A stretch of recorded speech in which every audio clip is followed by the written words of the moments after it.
Ocean acidification is the subsequent rise of CO2 in the atmosphere which reduces ocean pH, causing a change in the seawater carbonate chemistry. The rate of increase is higher than anything Earth has experienced in the last 800,000 years because of this. Fossil fuels combustion also increases strong acids present in the atmosphere. Within this report, it will be discussing about the effects and issues of ocean acidifications, its causes, and how it is related to climate change and what solutions we may come up with to slow down or prevent it. Ocean acidification is primarily caused by the human usage of fossil fuel consumption and deforestation. Burning these forests is equivalent to burning fossil fuels which emits CO2.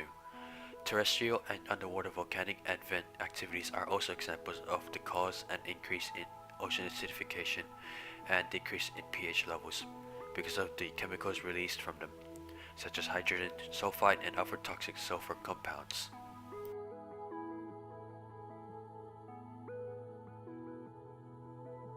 The general effects of ocean acidification are in no way positive, providing negative effects towards the aquatic environment and its inhabitants. Studies from the Mediterranean in places such as Italy and Greece show that underwater vents are abundant and continually spit out volcanic fluids, acidifying the seawater and decreasing the pH and saturation levels of calcite and aragonite. These carbonate minerals are what make up the shells of all, if not most, of the shelled organisms, hampering their ability to create calcium carbonate so much that they will have difficulty growing. These organisms depend on the presence of carbonate ions to build their shells. The organisms that's made from carbonate ions are the coral reefs, and due to the amount of stress put on the ocean by these factors, the corals are being bleached and hindered for their ability to produce more colonies.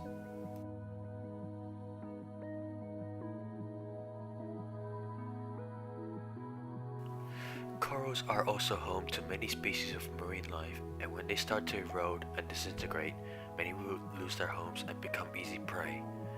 There was even a reduction of 30% in species called calcifiers, algae, which helps cement coral together. The ocean depths become so corrosive that in many places, shells stop piling up on the seafloor and simply dissolve, and many other marine species in Foraminifera went extinct.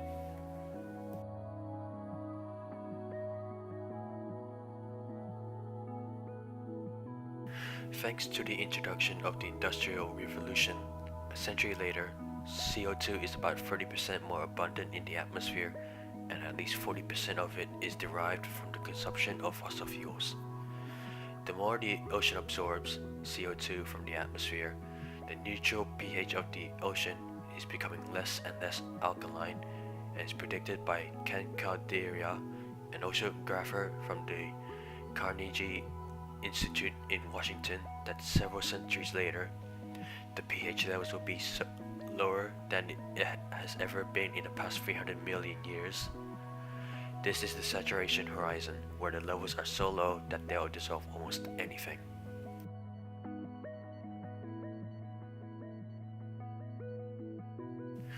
What climate change has on the subject of ocean acidification is that it is the reason the oceans are becoming more acidic, able to dissolve shells within 45 days. Climate change also alters food webs, shifts species distribution, and a greater incidence of disease. These changes are clear that climate change is effectively altering our marine ecosystems.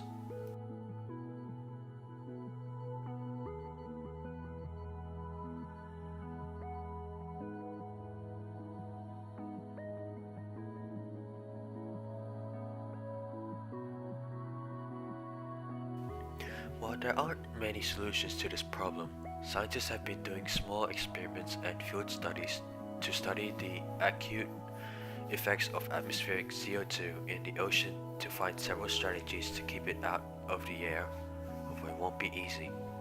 It is a realistic assessment for this predicament.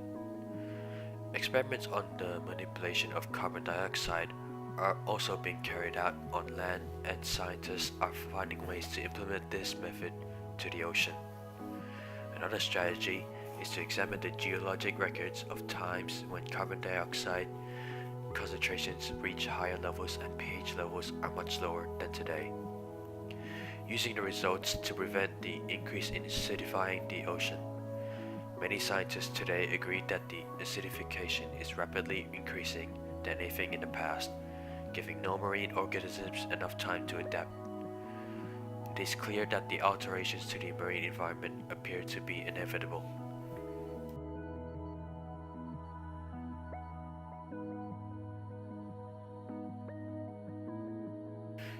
In conclusion, the acidification of the ocean is clear to be a negative impact to the marine environment and its inhabitants, dissolving anything made from carbon ions.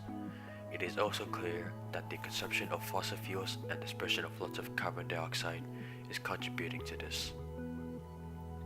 Marine carbon species can only endure so much until they dissolve in number because of the lowering of pH levels. Never has the ocean experienced these conditions in the past 300 million years, and it will continue to get worse until a proper solution can be made to reduce the amount of CO2 in the atmosphere. In my opinion, there needs to be more observations on the current state of the ocean, and there needs to be more awareness of this problem. People need to know what they are doing to their own oceans and that they need to fix this.